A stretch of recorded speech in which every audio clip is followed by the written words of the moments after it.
L'OIM vient de former une vingtaine de journalistes ivoiriens pendant 3 jours. C'est quoi le but de cette formation? Le but de cette formation est vraiment de raconter quelle est la vraie histoire derrière les mouvements de population. Qu'est-ce que c'est la migration? Parce que dans les journaux, ou dans les médias, dans la télévision, à la radio, on entend souvent les récits des histoires très tristes des personnes qui sont arnaquées, qui subissent des violences dans des centres de détention. La migration, c'est aussi ça. En Tunisie, nous voyons beaucoup de cas compliqués de différents migrants qui viennent de différents pays, inclus la Côte d'Ivoire. Les cas plus compliqués que nous avons en fait traités sont des Ivoiriens qui sont venus en Tunisie pour des études et après se sont retrouvés dans des difficultés financières. Ils ont dû travailler pour subvenir à leurs besoins. Ils ne pouvaient pas travailler, donc ils sont tombés dans l'irrégularité, dans les pénalités, ou ils n'ont pas été capables d'obtenir une carte de séjour étudiant. On a aussi des personnes qui viennent pour travailler en Tunisie ou en route et après ils se retrouvent à travailler dans des situations très complexes d'exploitation, d'abus parce que les employeurs ils savent qu'ils sont en situation irrégulière donc ils ne payent pas leur salaire et risquent de les dénoncer à la police. D'accord. Les migrants ivoiriens sont passés en 2016 de 12 000 à 1 000 aujourd'hui en 2018. Alors, vous pensez que le fait que ce nombre-là baisse, là, c'est aussi le résultat du travail sur le terrain de l'OIM et des autorités ivoiriennes?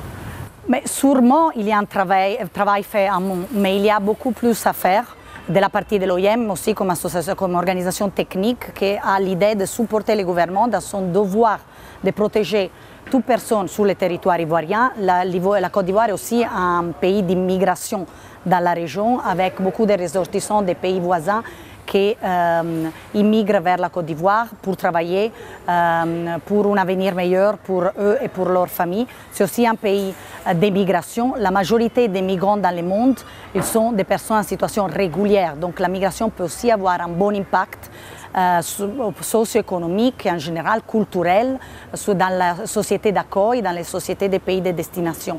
Mais ils doivent se faire de façon régulière.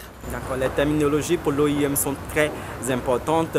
Par exemple, de parler de migrants économiques, vous préférez dire migrants travailleurs.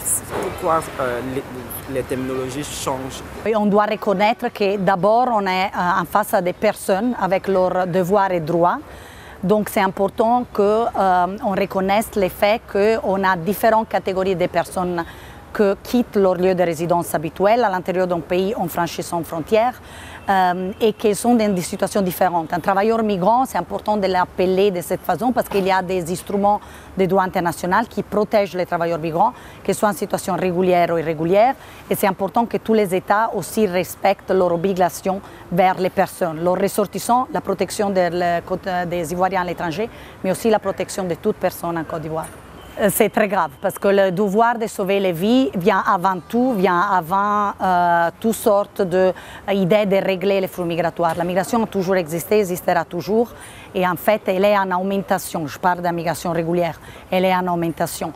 Donc on ne peut pas nier en fait. C'est vrai qu'il faut aussi trouver des solutions pour la jeunesse africaine aussi parce qu'elle puisse jouir des propres droits et puisse avoir un futur où elle souhaite.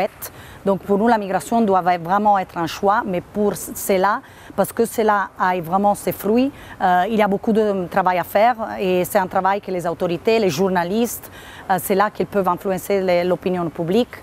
Les organisations internationales comme l'OIM, la société civile, ils ont à jouer. L'essentiel des migrants africains se déplacent notamment dans les régions africaines. Tout à fait. Voilà, l'immigration, vous avez ouvert notamment plusieurs bureaux sur le continent. Oui.